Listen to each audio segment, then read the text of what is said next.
ওয়াকফ ইস্যুতে আরএসএস নিয়ে বিস্ফোরক অভিযোগ এআইএমআইএম সভাপতির।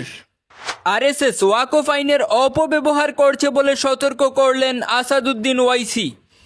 ওয়াকফ সংশোধনী আইনের আড়ালে মুসলমানদের জমি ছিনিয়ে নেয়ার ষড়যন্ত্র চলছে বলে অভিযোগ করেন অল ইন্ডিয়া মজলিসে ইত্তেহাদুল মুসলিমিনের প্রধান আসাদুদ্দিন ওয়াইসি।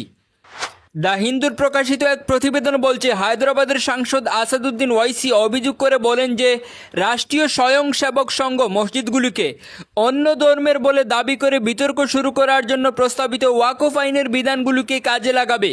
ওই প্রতিবেদন আরও বলছে যে প্রস্তাবিত আইনের সম্ভাব্য পরিণতি সম্পর্কে সতর্ক করে ওয়াইসি বলেন, যদি এই আইনটি বহাল থাকে তাহলে মনে রাখবেন যে আরএসএসের কাছে এমন স্থানগুলির একটি তালিকা রয়েছে যেগুলো তারা দাবি করে যে মসজিদ নয় বরং অন্যান্য ধর্মের স্থান।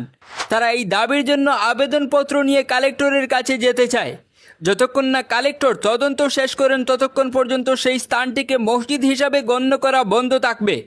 এআইএমআইএম সভাপতি অভিযোগ করে আরও বলেন যে ওয়াকফ বোর্ডগুলো সহজাতভাবে ধর্মীয় প্রকৃতির এবং ভারতীয় জনতা পার্টি জনসাধারণকে বিভ্রান্ত করার অভিযোগ এনেছেন তিনি।